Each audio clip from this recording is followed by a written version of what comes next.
Historians and archaeologists agree. Waking up in a medieval village would be the most jarring sensory shock a modern person could ever experience. Your favourite historical movies and TV shows have gotten almost everything wrong. The reality of medieval peasant life wasn't just difficult, it was a full-body assault on your senses that would make even the most hardened time traveller question their life choices within minutes.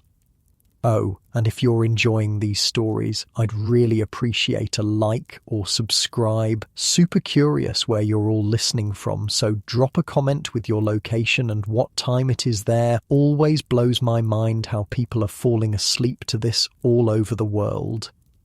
All right, let's head back to Western Europe during the Middle Ages. Trust me, it's going to be quite a ride. But first, get comfortable. Seriously, adjust those pillows, pull up that blanket, because where we're going, you're going to want to be cozy. So, congratulations. You just woke up in a medieval village sometime around the 14th century. It's dawn or close to it. You're not in a proper bed, nothing like your comfy mattress at home. You're lying on a straw-filled sack on the floor of a single-room house. The scratchy straw pokes through the rough fabric and jabs at your skin. The first thing that hits you is the smell, not the pleasant scent of coffee brewing or breakfast cooking that might normally greet you. No, this is different. It's wood smoke, thick and acrid, still hanging in the air from last night's fire that's now just glowing embers in the centre of the room. There's no chimney, just a small hole in the thatched roof where some of the smoke escapes. The rest lingers, stinging your eyes and coating the back of your throat. Mixed with the wood smoke is the earthy smell of the people around you. You're not alone. A family of perhaps 8 people all sleep in this one room. There's the sour note of unwashed bodies, not because medieval people were dirty by choice, but because bathing was a rare luxury. And there's another smell too. Animals. In the corner of the room, separated by nothing more than a flimsy wooden partition, are a few chickens and maybe a pig. You blink, trying to adjust to the dim light filtering through the small unglazed window openings covered with wooden shutters. The sounds come next. A rooster crows somewhere nearby, joined quickly by others throughout the village. Outside, you hear the lowing of cattle and the bleating of sheep being led to pasture. There's movement in the village already. The creak of a wooden door, the distant clang of metal as the blacksmith begins his day, voices calling to one another. Inside, the family is stirring. The mother is already up, coaxing the fire back to life with practiced hands, adding small sticks to the embers until flames begin to lick upward. The father stretches and yawns beside you, his joints popping as he rises from the hard floor. Children of various ages are rubbing sleep from their eyes, coughing from the smoke. The day waits for no one, mutters the father as he rises. John, fetch water. Mary, help your mother with the pottage. You realise something surprising. These people didn't sleep through the night the way you're used to. Medieval folk practised what historians call biphasic sleep. They'd go to bed shortly after sunset, sleep for several hours in what they called first sleep, then wake for an hour or two in the middle of the night. During this wakeful period, they might pray, talk quietly, check on their animals, or even visit neighbours. Then they'd return to their second sleep until dawn. The house itself is simple but sturdy. The walls are made using a technique called wattle and daub, a wooden frame filled with a lattice of twigs, the wattle, and covered with a mixture of mud, clay, and straw, the daub. It's surprisingly effective insulation, though in winter the single room would still be bitterly cold, except right next to the central hearth. You watch as the mother of the household takes a large round loaf of dark bread from a wooden box. This isn't the fluffy white bread you might be used to. It's dense, dark, and made from a mixture of rye and barley, what medieval people called maslin bread. The family didn't bake it themselves. They were required by law to use the Lord's oven and pay for the privilege. The eldest daughter is stirring a pot hanging over the newly kindled fire. Inside is pottage, a thick porridge-like stew that forms the backbone of the medieval peasant diet. It's made from whatever vegetables are in season, perhaps some dried peas or beans, and occasionally small scraps of meat for flavour. The same pot has likely been simmering for days, with new ingredients added as needed. Near the fire sits a wooden bucket of ale. Yes, ale, not water. Water from streams and wells was often contaminated, but the brewing process made ale safer to drink. It wasn't very alcoholic, perhaps 1% to 2% by volume, but it provided both hydration and calories. Even children drank it as their primary beverage. "Time to break our fast," says the father, tearing the dark bread into chunks and handing them around. Each person gets a wooden bowl of steaming pottage and a chunk of bread. There are no utensils except a shared knife and a few wooden spoons. Most people eat with their fingers and use the bread to sop up the pottage. The meal is simple but filling. It has to be. The day ahead will involve hours of back-breaking labour in the fields. The family eats quickly, with little conversation. Food is fuel, not a social occasion, at least not for an ordinary day. After the quick meal, it's time to head out into the village. You follow the father as he steps through the low doorway of the house. The village is laid out before you, a collection of similar wattle and daub houses clustered around a central green. Beyond them lie the vast, open fields where everyone works. The morning air is crisp and filled with sounds and smells that would be alien to your modern senses. Livestock being herded to pasture, the clang of the blacksmith's hammer, the creak of the mill wheel if the village is lucky enough to have one. Women are gathering at the stream to wash clothes. Children are collecting kindling, and men are preparing for a day in the fields. The village isn't arranged in neat rows like a modern subdivision. Houses are clustered somewhat haphazardly, though there's still organisation to it. At the centre might be a small wooden church, the spiritual and social heart of the community. Nearby could be the manor house where the Lord lives, though in many villages the Lord was an absentee figure who lived elsewhere and visited rarely. As you walk, your feet sink slightly into the muddy earth of what passes for a street. There are no paved roads here, just well-worn dirt paths between buildings. The ground is littered with straw, animal droppings, and the occasional chicken scratching for food. In summer, the paths will be dusty. In spring and fall, muddy, and in winter, potentially frozen and treacherous. All around you, the village is coming to life. You pass a man leading an ox toward the fields, the massive animal plodding patiently alongside him. The ox will pull the heavy wooden plough used to break up the soil before planting. A group of women walk together toward the stream, carrying bundles of clothing to be washed. Children chase each other, somehow finding energy for play even before the day's work begins. What strikes you immediately is that everyone has a role, even young children. A boy no more than 6 carries a stick ready to spend his day chasing birds away from newly planted seeds. Girls of similar age help with younger siblings or learn to spin wool into thread.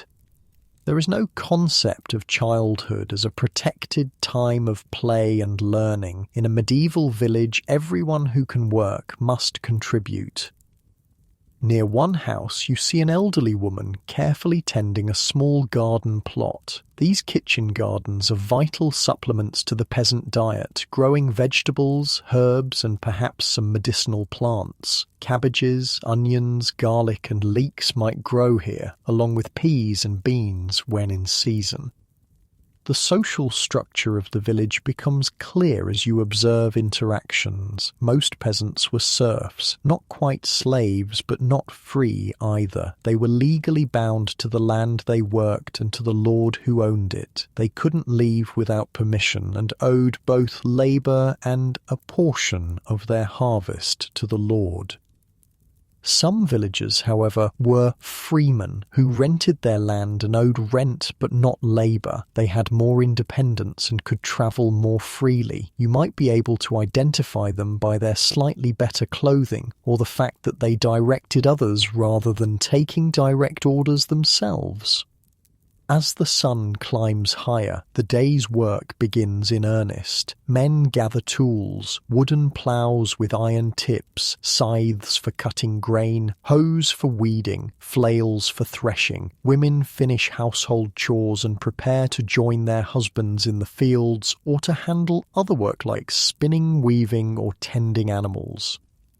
You notice that everyone's clothing is simple and practical. Men wear loose tunics that reach to their knees, belted at the waist with long stockings or loose pants underneath. Women wear long linen shifts covered by woolen dresses or tunics, often with an apron to protect the valuable fabric. Everyone's clothing is made from wool or linen in muted colours of brown, grey or dull green. The bright dyes you might see in movies were expensive and reserved for the wealthy.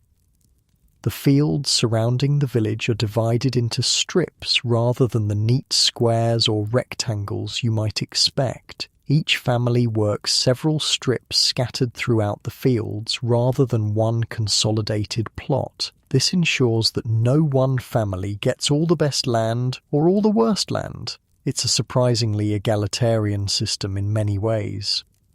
As you watch the villagers move toward the fields, you're struck by the rhythm of it all. Despite the hardship, there's a certain harmony to the way life flows here. Everyone knows their place and their task. The community works together out of necessity. No one could survive alone in this world.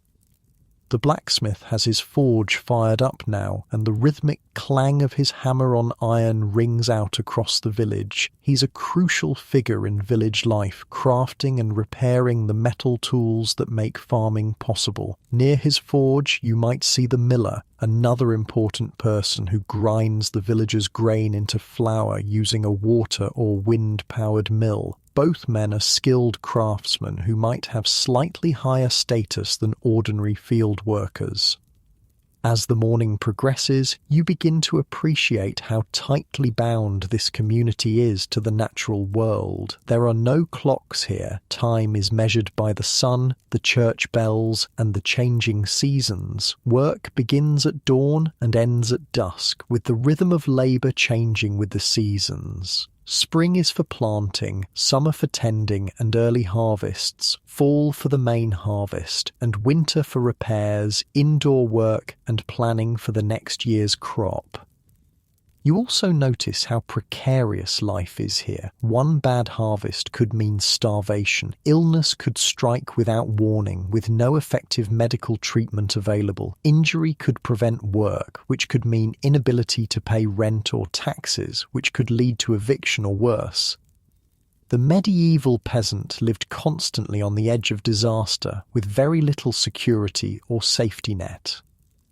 Yet despite this precariousness, or perhaps because of it, there's a strong sense of community. Neighbours help each other with difficult tasks like house raising or harvesting. They share tools and resources when possible. They gather for church services, markets, and the occasional feast day or festival that breaks up the monotony of work. As midday approaches, the sun climbs higher in the sky. The morning coolness gives way to warmth, and workers in the field pause occasionally to wipe sweat from their brows. Soon they'll break for the midday meal, another simple repast of bread, perhaps some cheese if they're fortunate, and more ale to quench their thirst. You've survived your first morning in a medieval village. The sensory assault has begun to fade as your brain adjusts to this new reality. The smells that seemed overwhelming at first have become background notes. The sounds of animals, labour, and human voices form a different but not unpleasant soundtrack to the day. What strikes you most, perhaps, is how embodied this life is, how physically present everyone must be. There's no escaping into digital devices, no zoning out in front of screens. Every person here is fully engaged with their physical environment, using their bodies to work, create, and survive. It's exhausting but also connecting in a way that modern life rarely achieves. As you follow the peasants toward their midday break, you wonder what the afternoon will bring in this strange, challenging world so different from your own.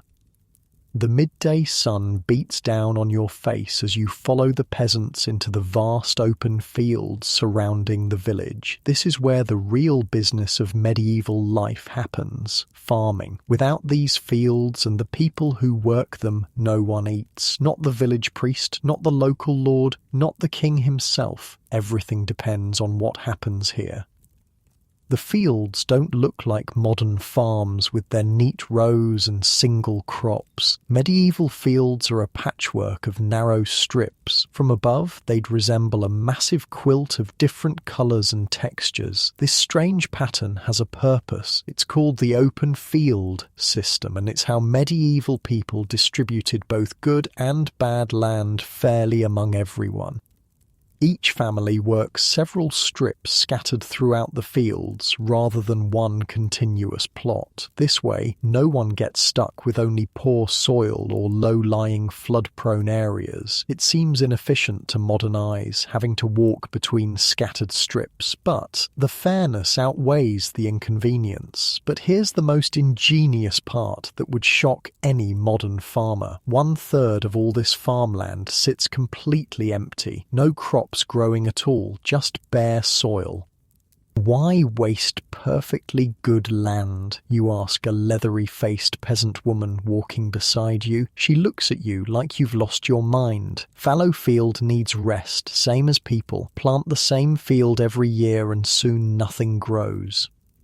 This three-field system is medieval agriculture's greatest innovation. The farmland is divided into three huge sections. One grows winter crops like wheat or rye, planted in the fall and harvested in early summer. Another grows spring crops like barley, oats or vegetables, planted in spring and harvested in late summer. The third field lies fallow, deliberately unplanted to let the soil recover nutrients. Each year, they rotate which field serves which purpose. What was fallow becomes winter crops. Winter crop fields become spring crops. Spring fields go fallow. This rotation keeps the soil from becoming depleted and helps manage pests and diseases that might otherwise build up in the soil. Now you're standing at the edge of a field being actively worked. A man leads a team of oxen pulling a heavy wooden plough. The plough has an iron tip called a ploughshare that cuts into the soil, but the rest is wood. Behind the plough walks another man, occasionally leaning hard on the handles to force the ploughshare deeper into tough soil.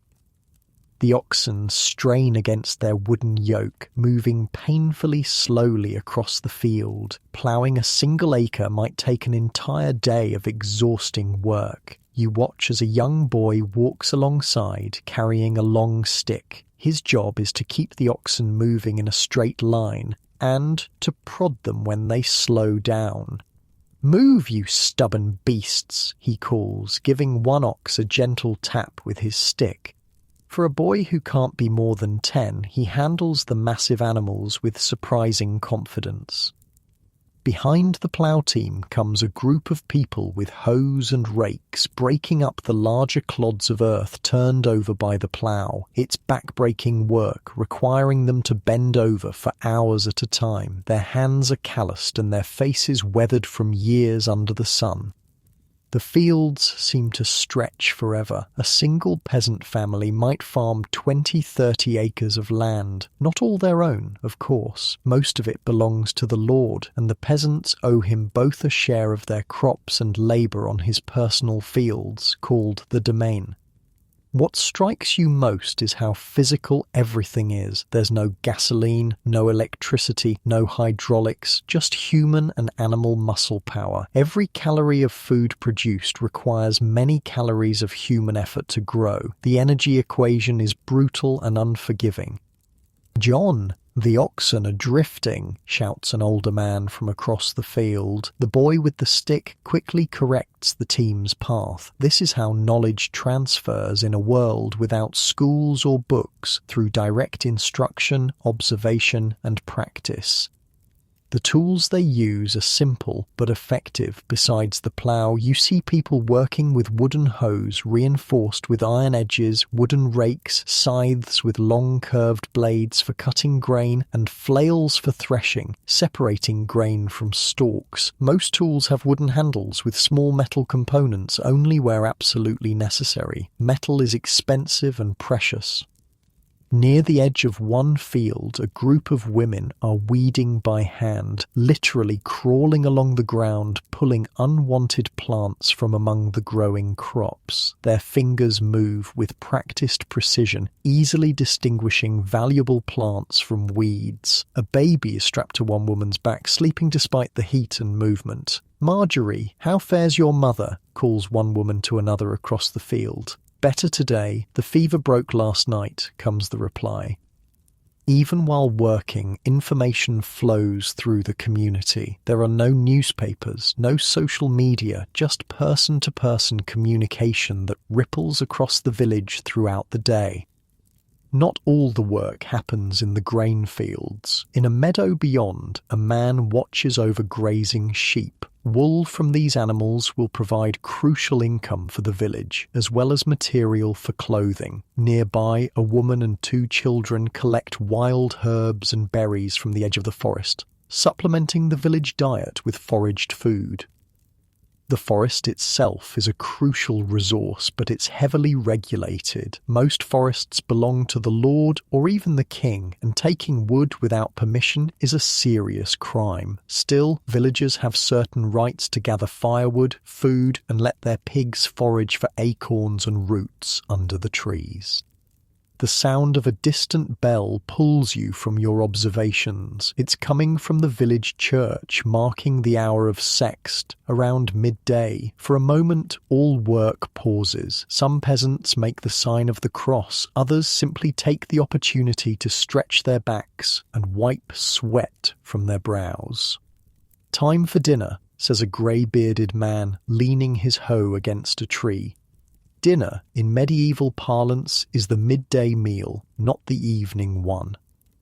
People begin to gather in small groups, sitting in whatever shade they can find. From rough cloth bags, they pull out their midday provisions. The meal is simple, more of that dark, dense bread you saw at breakfast, perhaps with a bit of cheese or dried meat for those fortunate enough to have it. Some have brought small earthenware jugs of ale to wash it down. You join a family sitting under a gnarled oak tree at the field's edge. The father tears his bread into pieces, handing them to his children before taking any himself. They eat mostly in silence, too tired for much conversation and knowing they must soon return to work. "Will we finish the north field today, father?" asks a boy of perhaps 12. "God willing," the man replies. "If not today, then tomorrow." There's a patient acceptance in his voice. Nature and weather dictate the rhythm of work, not clocks or schedules. Some tasks simply take as long as they take. As they eat, you notice how the family's hands tell the story of their lives. Even the children have calluses and dirt ground into their skin that will never truly wash away. The mother's fingers are permanently stained from years of processing wool and plants for dye. The father's hands are massive and gnarled, shaped by decades of gripping tools. Beyond the fields, you can see other villagers engaged in different types of work. Down by the stream, women beat laundry against rocks, the wet cloth slapping in a syncopated rhythm. Near the edge of the village, wood smoke rises from the blacksmith's forge, and the rhythmic clang of his hammer echoes across the fields. The blacksmith is essential to village life. He makes and repairs the metal parts of farming tools, shoes the oxen and horses, and creates everything from nails to door hinges. His is a position of respect, as his skills can't be easily replaced. Similarly important is the miller, who grinds the village grain into flour using a water-powered mill built on the stream. The miller takes a portion of the flour as payment, a practice that sometimes causes grumbling among the villagers who suspect him of taking more than his fair share. After the brief rest, everyone returns to their labor. The afternoon work has a different quality than the morning's, slower, more measured, conserving energy for the long hours ahead. The sun is at its zenith now, beating down mercilessly. Women have covered their heads with linen cloths for protection, while men sweat freely, their tunics sticking to their backs. Work is communal whenever possible. For tasks like harvesting, the entire village might work together, moving from one family's strips to another's so that no crop is lost to bad weather because there weren't enough hands to bring it in quickly. This cooperative aspect of medieval village life stands in stark contrast to modern individualism. Here, survival depends on community. No single family could manage alone. They need the collective knowledge, labor, and support of the entire village. Watch how Thomas sharpens his scythe, a father instructs his son. He has the lightest touch in the village. The boy observes carefully as an older man runs a whetstone along the curved blade in fluid, practiced motions. This is how specialized knowledge transfers, through direct demonstration and years of practice. There are no instruction manuals, no YouTube tutorials, just the accumulated wisdom of generations passed down through word and example. The livestock are working as hard as the humans. Oxen pull ploughs and carts. Horses, rarer and more expensive than oxen, might be used for faster transportation or by the lord for riding rather than farm work. Chickens scratch for insects among the gardens, providing both pest control and eggs. Dogs help herd sheep and cattle. Cats hunt rodents that would otherwise devour stored grain. Even the humble pig plays multiple roles. Pigs forage on otherwise inedible foods like acorns and food scraps, converting them into valuable protein. Come winter, a slaughtered pig provides not just meat but fat for cooking and candles, skin for leather, bones for tools, and various organs for food. Almost nothing goes to waste. A shout from the far side of the field draws your attention. A cart has become stuck in a muddy rut, its wooden wheel buried up to the axle. Immediately, several men drop their own work and hurry over to help. Some dig around the wheel, while others put their shoulders to the cart, heaving it free with a collective grunt. There's no expectation of payment. Next time, it could be their cart in need of rescue.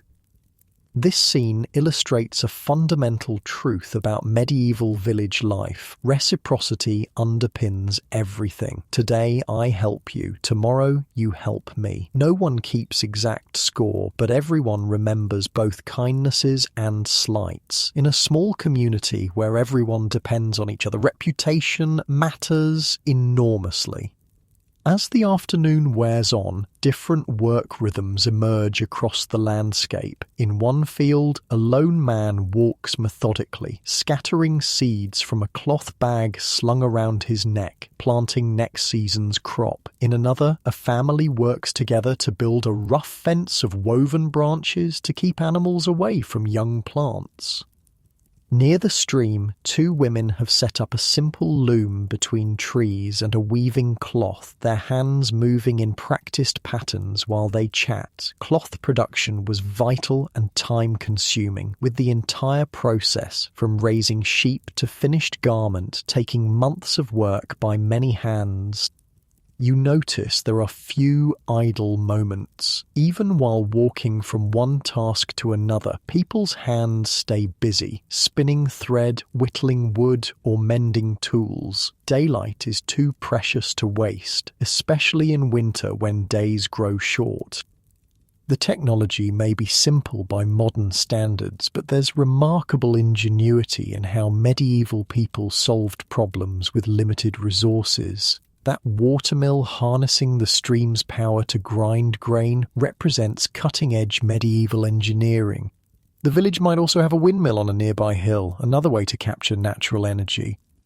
You pause to watch a woman working at the edge of a field. She's using a distaff, a stick that holds unspun wool, and a spindle to twist raw fibre into thread. Her fingers move with hypnotic rhythm, drawing out and twisting the fibres while the spindle turns and drops, winding up the finished thread.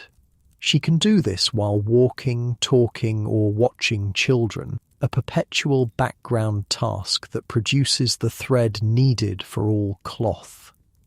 This is another reality of medieval life, the constant proximity of wilderness. Forests harbouring wolves, bears, and wild boars often stood just beyond the village fields. The boundary between civilization and wilderness was permeable and sometimes dangerous. The men return a short while later, breathing hard but successful. "Got away with nothing," one announces with satisfaction. "The sheep are safe, at least for today." As afternoon begins to soften toward evening, the quality of light changes. The harsh midday sun gives way to a gentler, golden glow that makes the fields and village look almost idyllic. Workers straighten their backs more often now, glancing at the sun's position to gauge how much daylight remains. In one corner of the common field, older children who've been helping all day begin a spontaneous game of tag, burning off energy despite hours of labour. Their laughter carries across the fields, a reminder that even in this harsh world, joy finds its moments. Soon, people will begin making their way back to the village for the evening meal and whatever tasks remain before darkness falls. But for now, they continue their eternal partnership with the land, coaxing food from soil using little more than wooden tools and their own strength. The fields that stretch around you represent an achievement that's easy to overlook from our modern perspective. These medieval farmers, without scientific understanding of soil chemistry, plant biology, or meteorology, have developed sustainable agricultural systems that can support relatively large populations year after year. Their methods are based on centuries of observation, trial and error, and accumulated wisdom passed down through generations. As the workday begins to wind down, you can't help but feel a newfound respect for these people whose lives are so different from your own. Their existence is harder in many ways, physically demanding, lacking modern comforts, and always vulnerable to forces beyond their control. Yet, there's also a directness to their experience, a connection to land and community that many modern people might envy. The sound of the church bell rings out again, signalling the hour of none, mid-afternoon. Soon it will be time to head back to the village for the final tasks of the day before evening settles in. The afternoon sun casts long shadows as you make your way back toward the village. Workers are beginning to return from the fields, tools slung over shoulders, their pace slower than the morning's eager march. The day's labour shows in their movements, the slight stoop of tired backs, the careful placement of feet worn from hours standing on uneven ground. You take this chance to really look at the village itself. From this distance, it's a cluster of simple buildings surrounded by a patchwork of gardens and animal pens. Smoke rises from several hearth fires, drifting lazily in the still air. Unlike the rigid grid pattern of modern towns, this village grew organically over generations, its layout shaped by the land, water sources, and the needs of its people. As you get closer, the village reveals itself more fully. At its heart stands the church, its stone walls and modest tower rising above the surrounding timber-framed houses. The church is likely the only stone building in the entire village, a testament to its importance in medieval life. It's not the grand cathedral you might see in a city, but a simple parish church built by local hands over many years. "The church was here before any of us," says an old man walking beside you, noticing your gaze. "My grandfather's grandfather helped raise that tower." There's pride in his voice. This building connects him to ancestors long dead and to generations yet unborn. The churchyard surrounding it serves multiple purposes. It's a burial ground, of course, but also a meeting place, a site for markets, and sometimes even a location for games and celebrations. Medieval life doesn't separate the sacred from the everyday. They exist side by side, often in the same space. Near the church, but set slightly apart, stands a larger, better-built house, the manor house. This belongs to the lord who owns the village lands, though he might rarely be present. Instead, his steward or bailiff might occupy it, overseeing the collection of rents and services owed by the villagers. The rest of the buildings cluster around these two centres of power, religious and secular. Most are simple one-room houses like the one you woke up in this morning, built of timber frames with wattle and daub walls and thatched roofs. Some larger families might have two-room houses, with a slight separation between living and sleeping areas. Watch out! You step aside as a small herd of sheep moves past, guided by a boy with a long stick and a shaggy dog. The animals are being brought in from pasture for the night, headed for a communal pen where they'll be safe from wolves and thieves. Animals are everywhere in the village. Chickens scratch in the dirt between houses, a few goats nibble at weeds growing alongside a fence, and pigs root around the edges of yards. Unlike modern farms where animals might be confined to separate areas, here they're integrated into daily life, often sharing living space with their human owners. What you don't see are many of the features we take for granted in modern settlements. There are no street signs. Everyone knows where everything is in a community this small. There are no street lights. When darkness falls, it falls completely, broken only by the occasional lantern or candle glimpsed through shuttered windows. And most notably, there's no sewage system. Waste disposal is haphazard at best, contributing to the distinct smells of village life.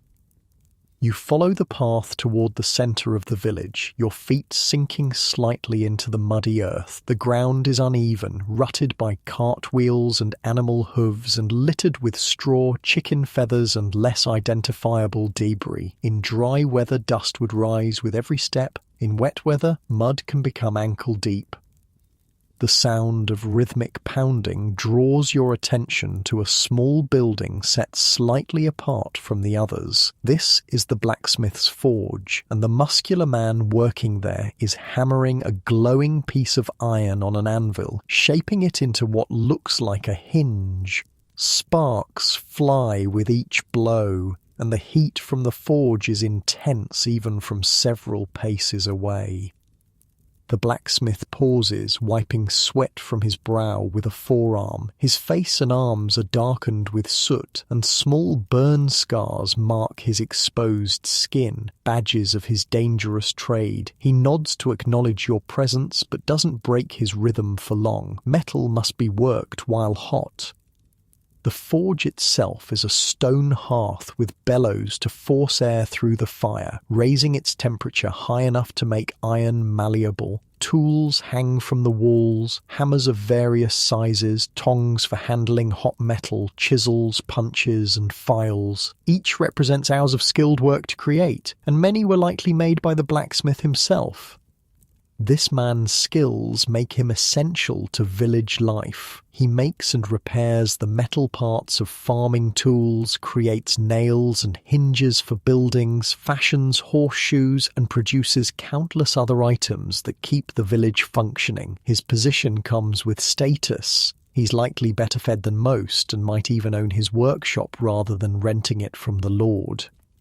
Near the forge stands another crucial building, the mill. This one is powered by the small stream that runs alongside the village, its large wooden wheel turning slowly in the current. Inside, massive stone wheels grind grain into flour, the staff of life in medieval Europe. Like the blacksmith, the miller holds a position of both importance and some suspicion. Everyone needs their grain ground, but the miller takes a portion as payment, and there's always grumbling about whether he takes more than his fair share. The fine dust of flour covers everything inside and around the mill, and the air here smells of grain and the slightly sweet scent of milled flour.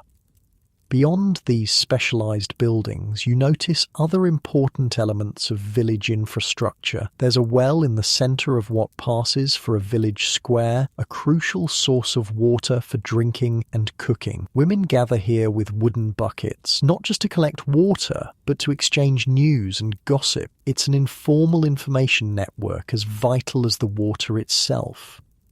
Near the edge of the village stands a communal oven, a solid structure with a large brick or stone chamber for baking. Few families had ovens in their homes, as they were expensive to build and required significant fuel to heat. Instead, villagers brought their bread dough to this communal oven, paying the baker a small fee or portion of the finished bread. Hot bread coming out, calls a stout woman, opening the oven door with a long wooden paddle. The scent of fresh bread wafts out, momentarily overpowering the usual village smells. People gather around with cloths to collect their loaves, carefully marked to identify each family's bread. The village has other communal spaces too. There might be a brew house where ale is made, a dairy where milk is processed into cheese and butter, and workshops for specialised crafts like pottery or weaving. These spaces represent shared knowledge and resources. Another way, medieval people maximised limited means. As you continue walking, you come across a group of children playing in the dirt beside one house. They've fashioned crude dolls from sticks and scraps of cloth and are engrossed in an imaginary world of their own making. Unlike modern children, they have few toys, and those they have are homemade or simple objects repurposed for play. What strikes you is how little adult supervision these children have. Once past infancy, children in medieval villages had significant freedom to roam and play, interrupted only by the chores and work expected of them. By age 7 or 8, they would already be contributing significantly to household labour, and by 12 or 13 they would work almost as adults. Education, as we know it, doesn't exist for most of these children. Some might learn basic prayers in Latin from the parish priest, but reading and writing are skills few peasants possess or need. Instead, education is practical. Boys learn farming, animal husbandry, and perhaps a craft from their fathers. Girls learn household management, food preservation, textile production, and childcare from their mothers. Master Thomas. A small boy runs up to an older man walking nearby. My father asks if you will look at our cow. She's not eating and seems in pain. The man nods gravely. I'll come after vespers. This is the village's animal doctor, not a trained veterinarian, but someone with experience and knowledge passed down through generations. He might use herbal remedies, practical techniques, and perhaps a dose of prayer to treat ailing livestock. Similar knowledge extends to human ailments, typically in the hands of wise women who serve as midwives and healers. Medieval medicine blends practical observation, herbal knowledge, and religious belief. Illness might be treated with a poultice of medicinal herbs, but also with prayers to a saint associated with that particular ailment. The line between medicine, folk wisdom, and spiritual practice is blurry at best. Speaking of spiritual matters, the church bell rings out, calling villagers to evening prayers. Many pause in their activities, making the sign of the cross. Some will attend the service, while others continue with necessary tasks, perhaps murmuring prayers as they work. The church dominates not just the physical landscape, but the rhythm of days and seasons. Its bells mark the hours of prayer throughout the day: matins at dawn, lauds at sunrise, prime, terce, sext at midday, none in mid-afternoon, vespers at sunset, and compline before bed. Most villagers won't attend all these services, but the bells structure their day nonetheless. The church calendar also orders the year, with feast days and holy days providing welcome breaks from work and opportunities for community celebration. Easter, Christmas, and dozens of saints' days create a rhythm of fasting and feasting, work and rest throughout the seasons. As evening approaches, activity in the village intensifies rather than winding down. This is a crucial time for tasks that couldn't be done during the heat of the day or while working in the fields. Women tend vegetable gardens beside their homes, men repair tools or work on projects like making a new table or mending a door. Older children collect eggs from nesting hens or bring in firewood for the night's cooking. The village has a different feel now than it did at dawn. There's still purpose in everyone's movements, but also more conversation, more moments of rest between tasks. People stop to chat between houses, sharing news or comparing notes on the day's work. You pass a house where a woman sits outside the door, spinning wool into thread using a drop spindle. The simple tool, essentially a weighted stick, turns rapidly as she draws out fibers from the mass of wool held on a staff called a distaff. Her fingers move with practiced precision, creating thread of remarkable evenness despite the crude tools. Nearby, another woman works a vertical loom leaned against the outside wall of her house, the evening light still good enough for this detailed work. The threads click and snap as she passes the shuttle through, gradually creating a fabric that will eventually become clothing, blankets, or other necessities. Textiles were one of the most time-consuming aspects of medieval life. From raising sheep to finished garment involved countless hours of work: shearing, washing, carding, spinning, weaving, cutting, and sewing, mostly done by women in addition to their other responsibilities. The smell of cooking begins to fill the air as families prepare the evening meal. This is typically the main meal of the day, though still simple by modern standards. The base will be more pottage, that ever-present stew, perhaps enriched with whatever vegetables are in season, and, if the family is fortunate, a small amount of meat or fat for flavour. "The lords eat better than we do," comments an old woman sitting on a stool outside her door, noticing your interest in the cooking. Roasted meats and white bread, wines and spices from distant lands, but our food fills the belly well enough. She's right about the class differences in diet. The nobility and wealthy merchants enjoy a vastly different cuisine from peasants. More meat, more variety, more imported luxuries like sugar and exotic spices. Even their bread is different. Fine white loaves made from sifted wheat flour rather than the coarse dark bread of the common people. As dusk approaches, cows return from pasture, lowing softly as they're guided to their nighttime enclosures. Some might be brought into the homes themselves, particularly in colder months when their body heat helps warm the single room. The valuable animals also need protection from thieves and predators. A peasant family that loses its cow loses a critical source of food and income. Chickens roost for the night, finding perches in trees, on fences, or in simple coops. Pigs settle into muddy wallows or crude shelters. Dogs, both working animals and companions, curl up near doorways or fire pits, still alert to unusual sounds or movements even as they rest.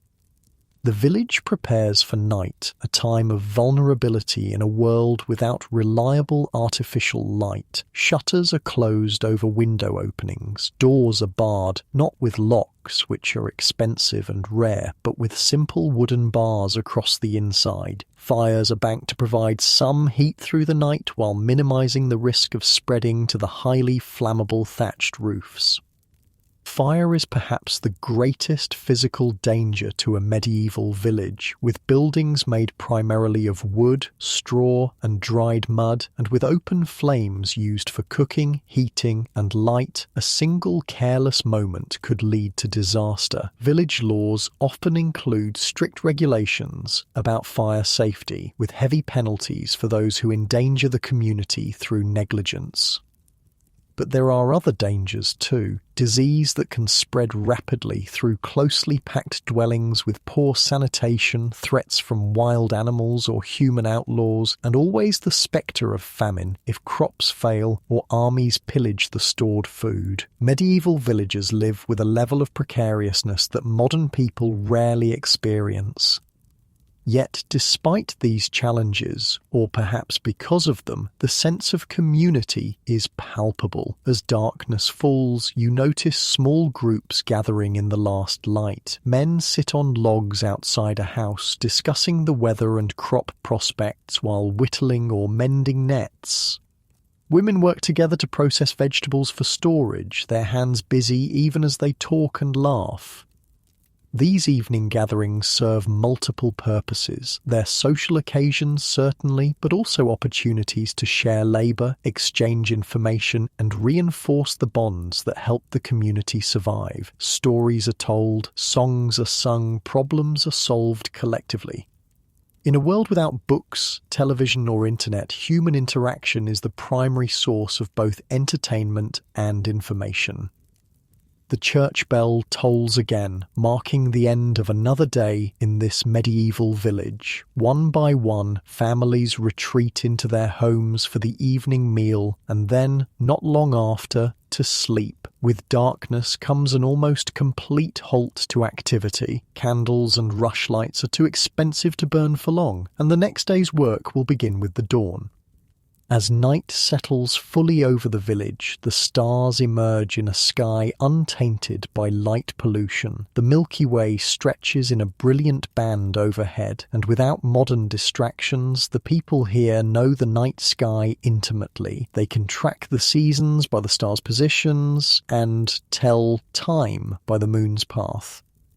Tomorrow will bring another day much like this one, the eternal cycle of agricultural life, punctuated by church festivals, seasonal changes, and the occasional extraordinary event like a wedding, birth, or death. For now, the village sleeps, gathering strength for the work to come.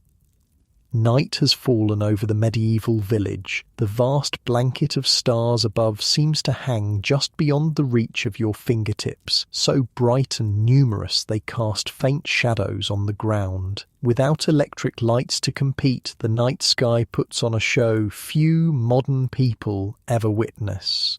The Milky Way stretches in a luminous band from horizon to horizon, and shooting stars scratch brief lines across the heavens. But you're not outside to stargaze. You've joined a family in their one-room home for the evening, sitting on a rough wooden bench pulled up to the central hearth. The fire provides the only light, casting flickering shadows that dance on the wattle and daub walls. The smoke rises toward the hole in the thatched roof, though plenty lingers, stinging your eyes slightly. "Move closer to the fire, friend," says the father of the household, noticing you rubbing your arms against the evening chill. Night air carries sickness. Medieval people held strong beliefs about health that mixed practical observation with superstition. Night air was indeed considered dangerous, not entirely without reason, as malaria, literally bad air, and other diseases seemed to strike more often after sunset. They didn't understand about mosquitoes being more active at night, but they noticed the pattern. The family has finished their evening meal, another round of pottage somewhat thicker than breakfast's version and containing bits of salted pork for flavour. They've also had more of the coarse bread and perhaps some cheese or eggs. The wooden bowls have been wiped clean with the last pieces of bread, then stacked on a shelf until morning.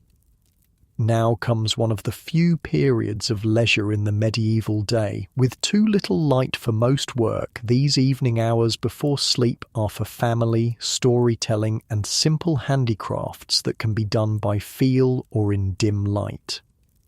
The mother sits on a low stool, her fingers working a drop spindle, even in near darkness, the motions so familiar she needs little visual guidance. Two small children play quietly with carved wooden animals in the corner. The oldest son whittles a piece of wood, carefully shaping it into what might become a spoon or ladle. "Tell us about the wolf hunt, father," says one of the children, looking up from his play.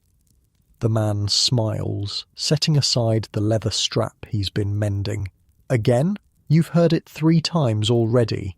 Please." The child's eyes reflect the firelight as he waits expectantly. "Very well." The father settles back, and everyone, even the mother with her spinning, seems to pause slightly to listen.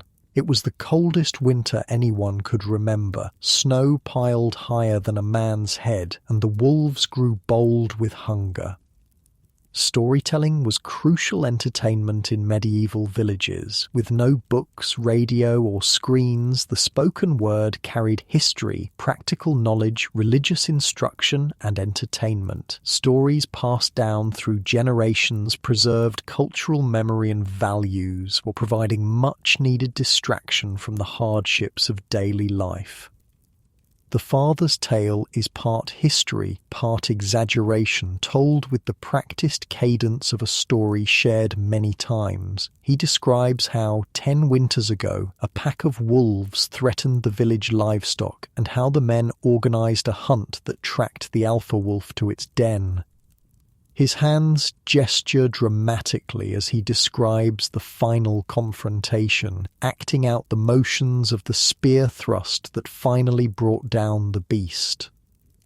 "And its pelt still keeps our feet warm in winter," he concludes, pointing to a worn wolfskin used as a rug near the bedding area. The children sigh with satisfaction, having gotten exactly what they wanted from a tale they already know by heart. Medieval entertainment wasn't about novelty. Familiar stories repeated with slight variations provided comfort and reinforced shared values and identity. "Or sing for us, mother," asks the daughter, and without much coaxing, the woman begins a simple melody, her voice clear but quiet. The song tells of springtime and young love, of flowers blooming and birds returning from their winter journey. It's a song of hope during the darker seasons, a reminder that winter always gives way to spring. Such music was another vital form of entertainment. Songs accompanied work in the fields, religious celebrations, and quiet family evenings like this one. They preserved history, told stories, shared wisdom, and simply brought beauty into lives often marked by hardship. Most were passed down orally, with regional variations developing over time. As the mother sings, the father takes up a simple wooden pipe, a recorder-like instrument with finger holes that can produce a range of notes. He plays a gentle harmony to her melody, the music filling the small space with warmth that seems to push back against the night's chill. Not every family had musical instruments, but many created simple ones. Pipes carved from elder branches, drums made from stretched animal skins, stringed instruments fashioned from gourds or wood. Music making wasn't reserved for specialists. It belonged to everyone as both personal expression and community building. When the song ends, the family sits in comfortable silence for a moment. Then the father yawns and stretches. "Time for prayers before sleep," he says, and everyone kneels facing the small wooden cross fixed to the eastern wall. The family recites the Lord's Prayer in Latin, the words memorized through repetition rather than reading. Few peasants could read Latin or understand it fully, but the familiar rhythms of these prayers connected them to their faith and to Christians throughout Europe who spoke the same words each night. After prayers, preparations for sleep begin. The fire is banked, carefully covered with ashes to keep the coals alive until morning without risking a house fire. Water is brought in from the rain barrel outside and covered to keep dust and insects out. The door is barred with a wooden plank that fits into brackets on either side. The family doesn't undress fully for bed as modern people would. They might remove outer layers or belts, but most sleep in the same linen undergarments they've worn all day. Changing clothes daily wasn't practical when most people owned only one or two complete outfits. The sleeping arrangements are communal by necessity. The parents and youngest children share the single raised platform bed, little more than wooden planks covered with a straw-filled mattress and woolen blankets. Older children and any guests or relatives sleep on straw pallets laid directly on the earthen floor. Privacy, as we understand it, wasn't a concept in medieval peasant homes. The single room served all functions: cooking, eating, working, socializing, and sleeping. Even intimate moments between husband and wife might occur with only the thinnest pretense of privacy. Perhaps a blanket hung temporarily as a divider while children pretended to sleep. Before the last light is extinguished, a simple oil lamp with a floating wick, the mother checks on the smallest child, tucking the blanket more securely around her. The gesture of maternal care transcends time, identical to what a mother might do today, a reminder of how much remains constant in human experience despite vast differences in material circumstances. "Sleep well," murmurs the father as the lamp is pinched out. Dawn comes early. Darkness envelops the house completely. Without any artificial light sources, the night is profoundly black, broken only by the dull red glow of banked coals in the hearth. The sounds change too. The settling of the wooden structure as temperature drops, the soft breathing of sleeping children, occasional rustling of animals in their corner of the room, and from outside the hoot of an owl hunting in the fields.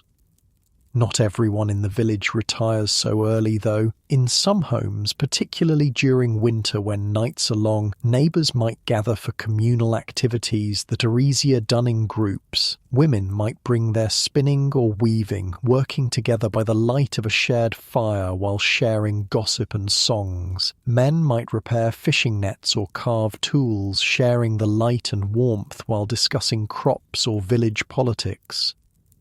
These gatherings served practical purposes beyond sharing resources. They reinforced community bonds, distributed knowledge, settled minor disputes informally, and provided crucial social support. In a world without phones or internet, face-to-face interaction was the only way to maintain the social networks everyone depended on for survival.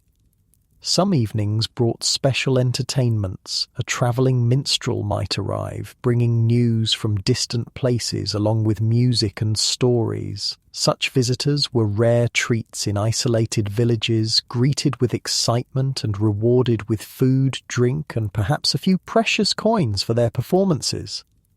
Village celebrations marked important transitions in both the agricultural and religious calendars. The completion of harvest might bring a feast day where even the poorest families contributed something to a communal meal. Religious festivals combined sacred observations with much-needed opportunities for relaxation, dancing, and sometimes courtship between young people from neighbouring villages.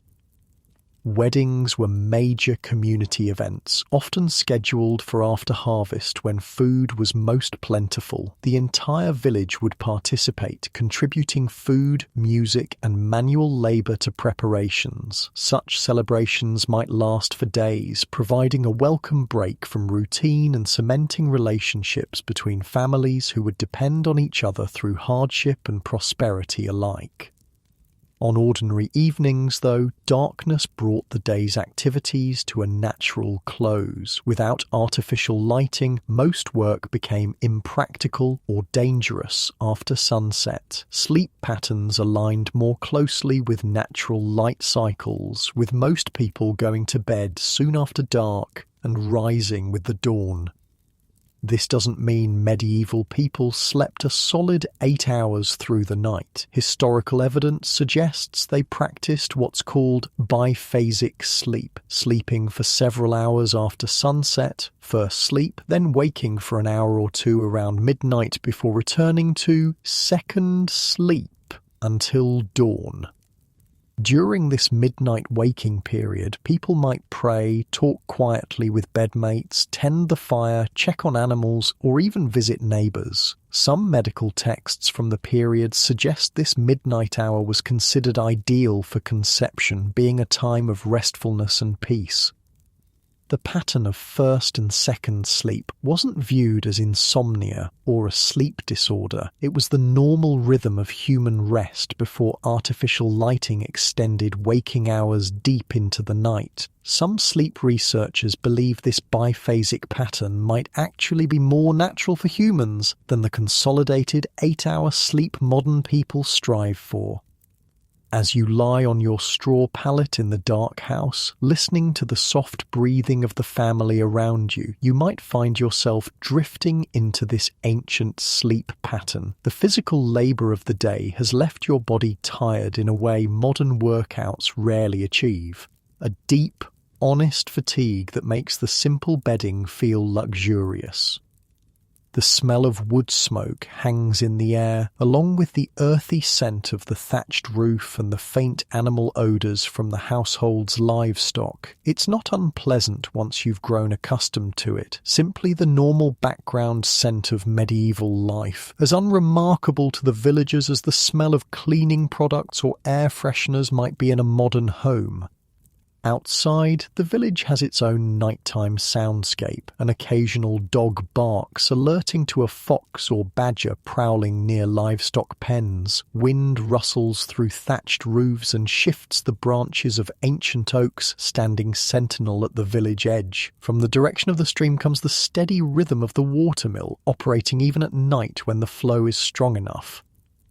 These sounds have a pattern and meaning to villagers that might escape a modern visitor. The mill's rhythm tells them water levels are good, promising efficient grinding of tomorrow's grain. The pattern of animal sounds indicates no unusual threats prowling the village edges.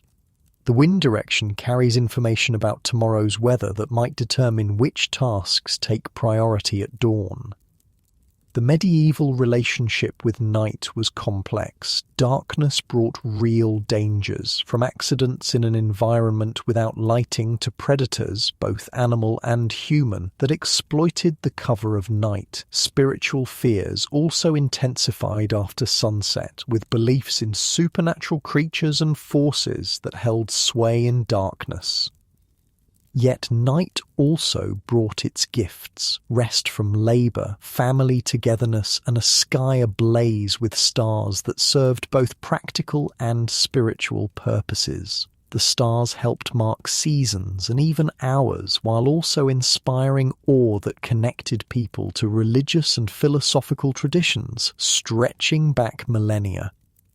Medieval villagers had detailed knowledge of celestial patterns gained through generations of observation. They knew which stars heralded planting time, which constellations warned of coming winter, and how to use the night sky as a natural calendar and clock. This knowledge wasn't written in books but passed through direct instruction and experience. The night also offered solitude rare in daytime village life. A person stepping outside briefly might experience one of the few truly private moments available, a chance for reflection, personal prayer, or simply breathing space away from the constant company of others. Such moments helped balance the intensely communal nature of medieval existence. For those awake during the deepest part of night, midwives attending births, monks rising for midnight prayers, or villagers during their midnight waking hour, the world took on different qualities. Sounds carried farther in the still air, familiar paths became mysterious landscapes navigated by touch and memory. Time itself seemed to flow differently. In this darkened house, surrounded by the sleeping family, you feel a connection to countless generations who found rest in similar circumstances. Despite the vast technological differences between their world and yours, the human experience of night, with its vulnerability, its mystery, and its renewal, remains fundamentally unchanged. Sleep comes easily after the physical demands of a medieval day. Your thoughts slow as your body settles into the simple bedding. The last sounds you register are the soft crackling of banked embers and the deep, steady breathing of people who will rise before dawn to begin another day of tending fields, animals, and each other in their carefully balanced world. As your consciousness drifts towards sleep, you carry with you a new appreciation for these medieval lives, harder than yours in countless material ways, yet rich in direct experience and community connection that many modern people find themselves craving. The medieval village sleeps now under its canopy of stars, the same stars that will shine over it tomorrow night and for centuries to come. In the stillness before dreams take hold, there's comfort in that continuity, a thread connecting your temporary visit to the ongoing story of human lives, lived in rhythm with land and sky, season and community. Dreams come easily on your straw pallet. The physical exhaustion of a day in medieval life settles deep in your muscles, a kind of tiredness modern gym workouts rarely achieve. This is the honest fatigue that comes from using your body as the primary tool for survival. The darkness is complete, wrapped around the sleeping household like a thick blanket. When you wake, it's not yet dawn. The house is dark except for the faint red glow of the banked fire. Someone has risen in the night to add a small log, keeping the precious embers alive until morning. You hear soft breathing from the sleeping family around you. This midnight waking would be perfectly normal to medieval people. The father of the household sits up on his straw mattress. He doesn't seem surprised to see you awake too. The midnight hour, he whispers, careful not to disturb the others. A good time for thinking. Medieval people called this period between their first and second sleep the watch.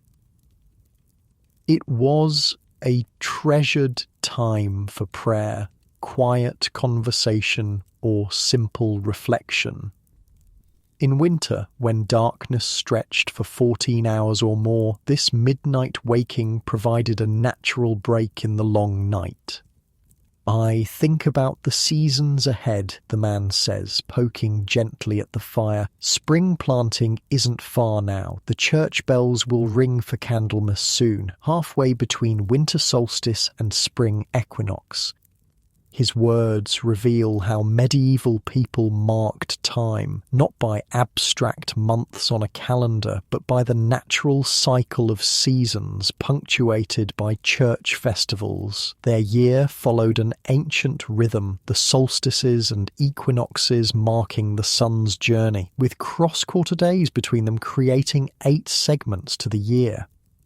Each transition brought its own traditions, tasks and expectations. Candlemas in early February marked the first stirrings of spring preparation. Across Europe, peasants would begin checking their ploughs, sorting seeds and watching for signs of warming earth. The exact timing varied by region. What worked in southern France wouldn't apply in northern England, so local knowledge passed down through generations was crucial. The old ones say to watch the elder bushes, the man continues. When their buds swell, it's time to prepare the field edges. My father taught me that, and his father before him. This generational knowledge kept communities alive through centuries of change. Without books or formal education, practical wisdom had to transfer directly from person to person. Children learned by watching, helping, and gradually taking on more responsibility until they mastered complex skills. The conversation drifts into comfortable silence. Outside, an owl hoots, then another answers from farther away. Eventually, the man yawns and settles back onto his mattress. "Sleep well," he murmurs. "The second sleep is always the sweetest." You drift back to sleep, pulled down by the deep quiet that only comes in a world without electrical hum or distant traffic. This time your dreams are filled with medieval images, fields of swaying grain, church bells marking the hours, hands working wool into thread with practiced motions. When you wake again, pre-dawn light filters weakly through the cracks around the door and the smoke hole in the roof. The family is already stirring. The mother kneels at the hearth, coaxing yesterday's embers into new flames. Children roll up their sleeping pallets. The day begins again, as it has thousands of times before in this ancient rhythm. But today, you notice something different in the quality of light, in the sounds coming from outside. There's a subtle shift in the air, a barely perceptible softening. You've slept through the final weeks of winter, and the first whispers of spring have arrived in the medieval world. "Feel that?" asks the mother, noticing your expression as you step outside with a wooden bucket to fetch water from the rain barrel. The turning of the year, still cold, but different.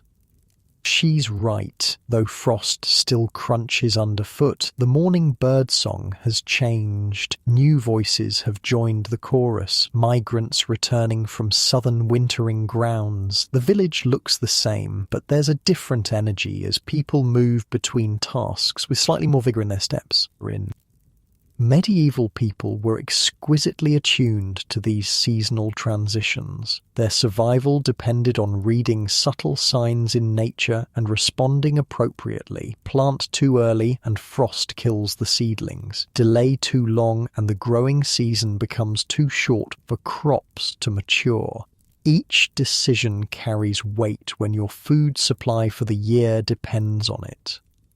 At the edge of the village, men are examining their ploughs, checking wooden beams for cracks and iron shares for wear. They discuss repairs needed before the earth is soft enough to break. Women sort through stored seeds, testing for viability by nibbling on grains to check if they're still firm and alive inside.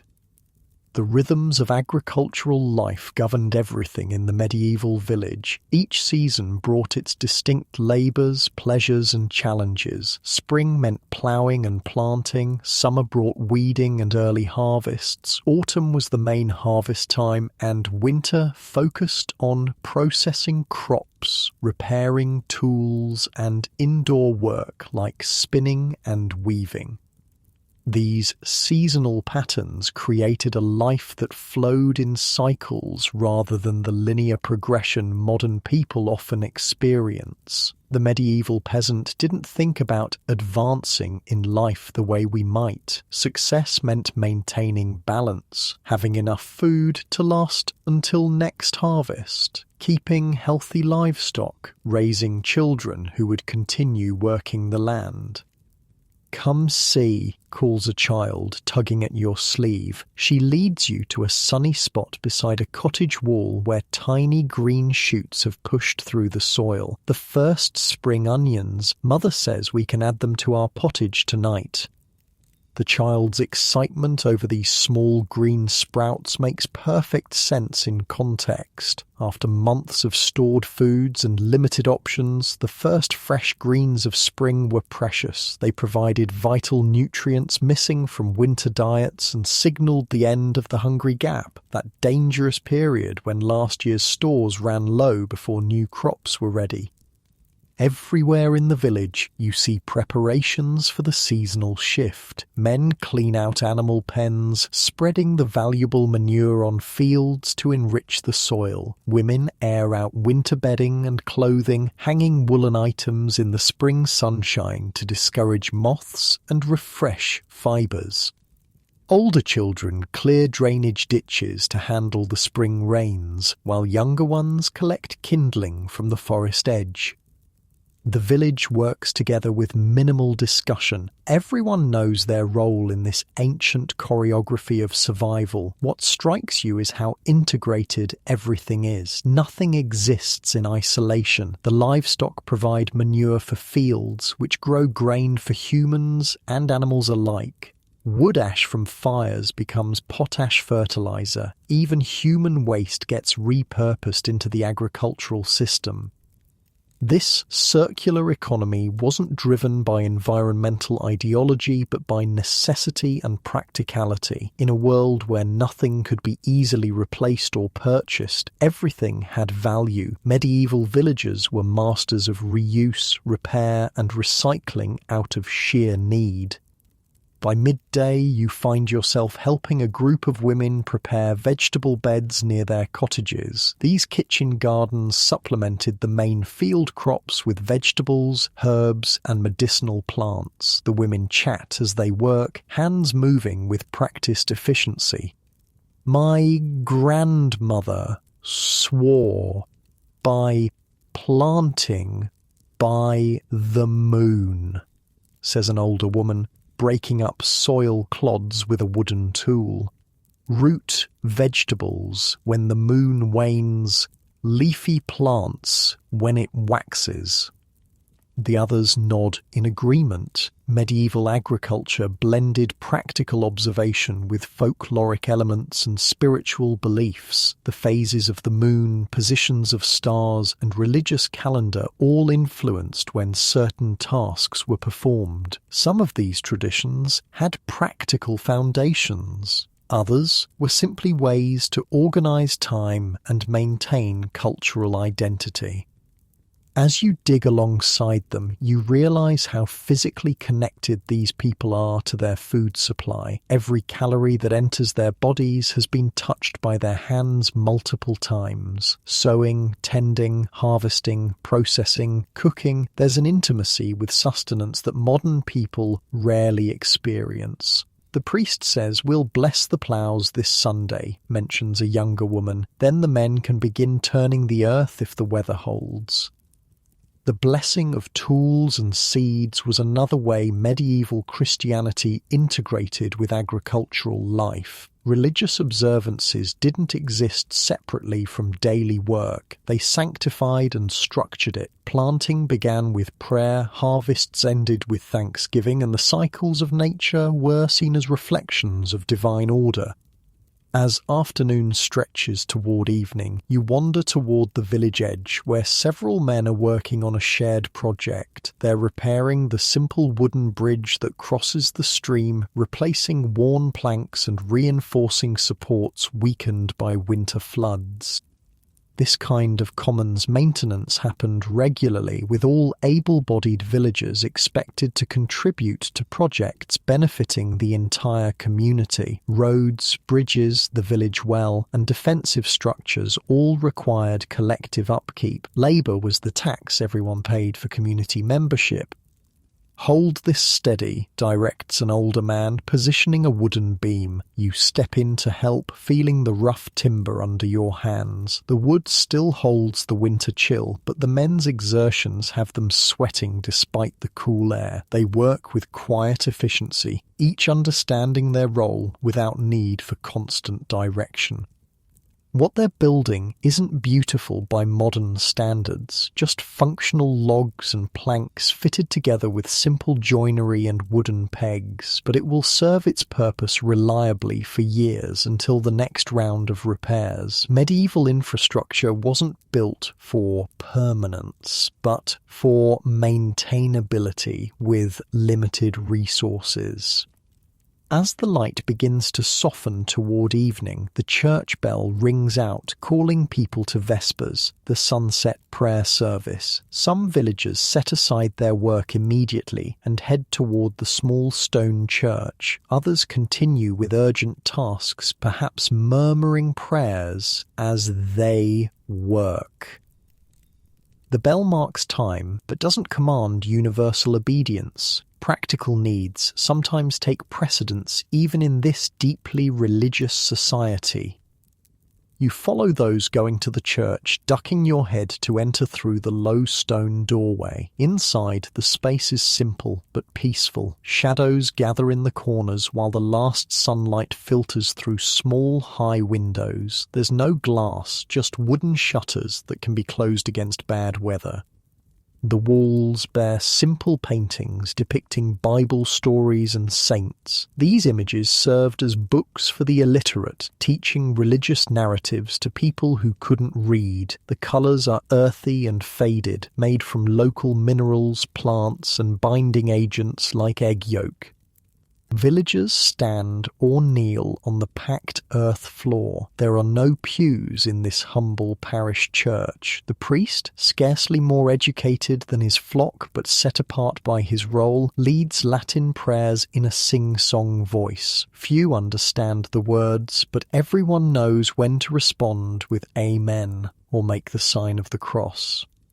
The brief service ends as daylight fades completely. People file out, exchanging quiet greetings or making plans to help neighbours with tomorrow's tasks. The village settles into evening mode. Fires are built up for the night's cooking. Animals are secured in pens or brought indoors. Children are called in from play.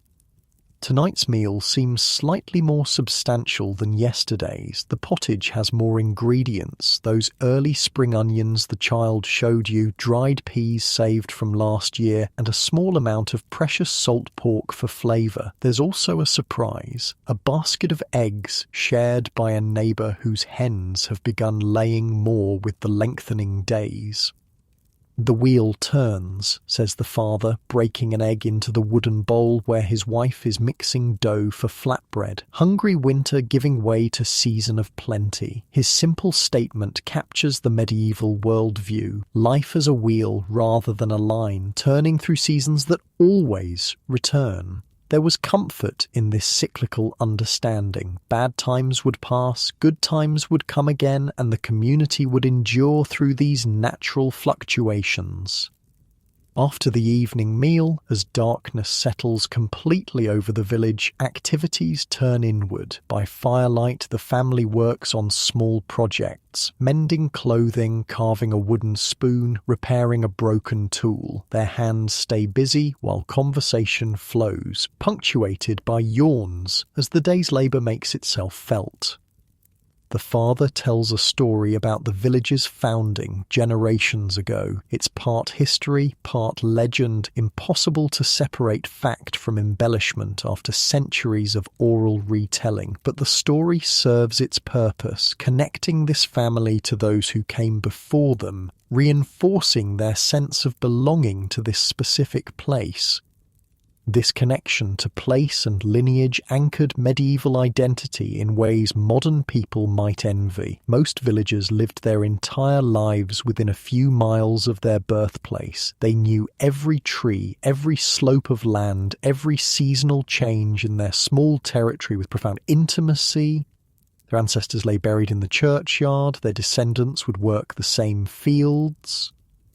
The deep roots created resilience. Medieval villages endured warfare, plague, famine, and political upheaval that would destroy less grounded communities. When disaster struck, people rebuilt because they couldn't imagine being anywhere else. Their identity was inseparable from their location and their relationship to the land. As the evening grows later, conversation dwindles. The mother banks the fire for the night, carefully preserving embers for morning. The family kneels for evening prayers, simple words of gratitude for the day's sustenance and protection through the coming night.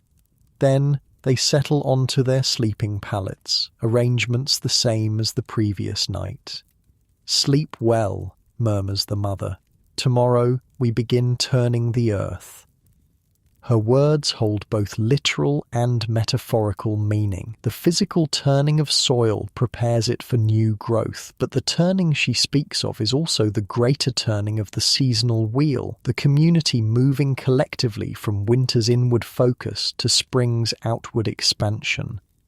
As you lie on your simple bed, you reflect on what you've witnessed in this medieval village. The hardships are undeniable: physical labor that would exhaust modern bodies, limited diets, vulnerability to disease and weather, lack of privacy or personal autonomy. Yet there's also a coherence to this life that seems increasingly rare in modern times. These villagers experience direct connection to their food, their community, their environment. They understand the systems that support them because they can see and touch every component. Their work has immediate, tangible results. Their social bonds are reinforced daily through shared labor and mutual dependence.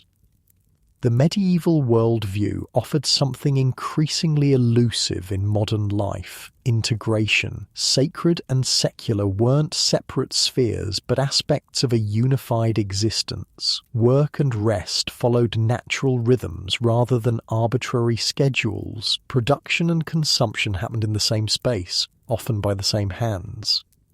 Of course, romanticizing medieval village life would be a mistake. The precariousness, lack of medical care, limited personal freedom, and restricted opportunities created genuine suffering. Few modern people would willingly trade their lives for the material conditions of a 14th century peasant.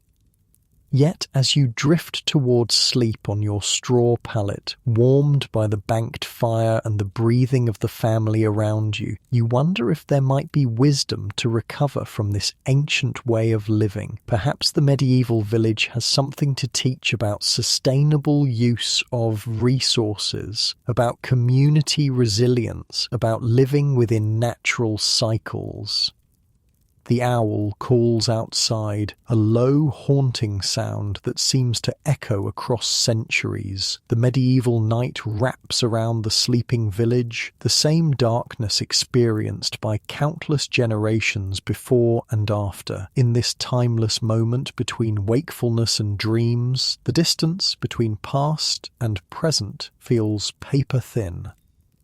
Your breathing slows, matching the rhythm of the sleeping household. The straw beneath you no longer feels strange, but comforting in its simple functionality. Your muscles relax, heavy with the memory of honest work performed alongside others. The smoky scent of the banked fire becomes a familiar comfort rather than an irritant. Sleep approaches not as an escape, but as a natural continuation of the day's cycle, another turning of the great wheel that governs all life in this medieval world. Your thoughts grow slower, dreamier, drifting between observations and reflections without urgency or direction. In these final moments of consciousness, you carry with you images that will persist beyond this journey through time. Hands working soil that has nourished generations, children learning ancient skills through watchful imitation, a community moving through seasons with the grace that comes from deep tradition and shared purpose. The medieval village sleeps now, as it has for hundreds of years before and will for hundreds more. Its lessons about harmony with natural cycles, about the wisdom of limits, about the strength found in community interdependence remain available to those who seek them. As you finally surrender to sleep, there's comfort in knowing these patterns endure somewhere in our collective memory, waiting to be rediscovered when needed. And with that thought, you drift into dreams, carried on the timeless current that flows between past and present, between waking and sleeping, between what was and what might be again. And with that, close your eyes and drift off to sleep.